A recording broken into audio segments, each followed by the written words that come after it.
दुनिया भर में भारत को लेकर कुछ न कुछ नई कहानियां गढ़ी जा रही है। कहा जा रहा है कि भारत अरब देशों के आगे झुक गया। देश के बड़े बड़े बुद्धिजीवी भी भारत की आत्मनिर्भरता पर सवाल उठा रहे हैं। ऐसे में आइए एक बार समझते हैं भारत के आयात और निर्यात को। सबसे पहले आप समझिए कि जो अरब देश आज भारत के सामानों का बहिष्कार कर रहे हैं, उन्हें नहीं भूलना चाहिए कि कोविड जैसी विपरीत परिस्थितियों में भारत ने कैसे उनकी मदद की थी। भारत ने सिर्फ 7 या 8 दिनों में वह सारा सामान अरब देशों तक पहुंचाया जिसकी उसको आवश्यकता थी। इसके अलावा अब पूरी दुनिया में इस बात को बिना सोचे समझे फैलाया जा रहा है कि भारत पूरी तरह से अरब देशों पर निर्भर है। आइए हकीकत को समझते हैं। वर्तमान में कच्चे तेल को लेकर कहा जा रहा है कि भारत इस मामले में पूरी तरह से अरब देशों पर निर्भर है और कहीं ना कहीं कुछ हद तक यह सही भी है। लेकिन भारत जैसा विशाल राष्ट्र इस निर्भरता को अब खत्म करने के लिए कई प्लान तैयार कर चुका है। भारत अब पेट्रोल और डीजल के मामलों में आत्मनिर्भर बनने की तैयारी भी शुरू कर चुका है। एक लंबे लक्ष्य को लेकर भारत इस राह में आगे बढ़ रहा है। आपको बता दें, भारत ने तय समय से 5 महीने पहले ही पेट्रोल में 10% एथेनॉल मिलाने का जो लक्ष्य था वह हासिल कर लिया। एक रिपोर्ट बताती है कि भारत को इसकी वजह से करीब 42,000 करोड़ की विदेशी मुद्रा की बचत हुई।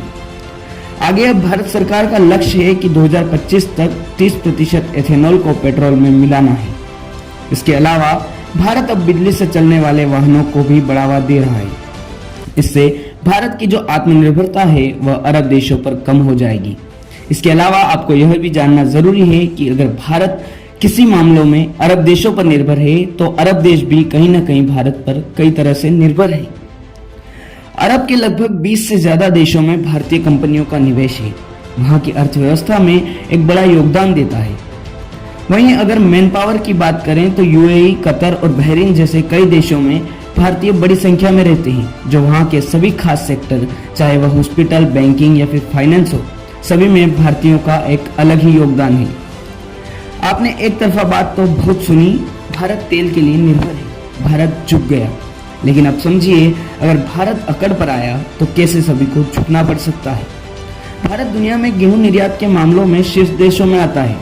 आपको जानकर हैरानी होगी कि रूस यूक्रेन युद्ध के चलते दुनिया भर की निगाहें भारत पर थी कि भारत गेहूं दे तो हमारा काम बने।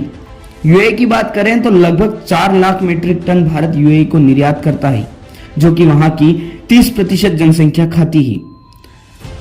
कतर, जो कि हाल ही में सबसे ज्यादा भारत के विरोध में लगा था, उसको भारत की 1 लाख मीट्रिक टन गेहूं देता है। यानी कि जिस कृषि प्रधान देश पर दुनिया निर्भर है, उसे कुछ देश झुकने की बात कर रहे हैं। ऐसे ही सब्जी, मांस और सभी खाद्य पदार्थ के लिए भारत पर अरब और दुनिया के कई देश निर्भर हैं। द न्यूज़ टुडे के लिए गोविंद पाटीदार की रिपोर्ट।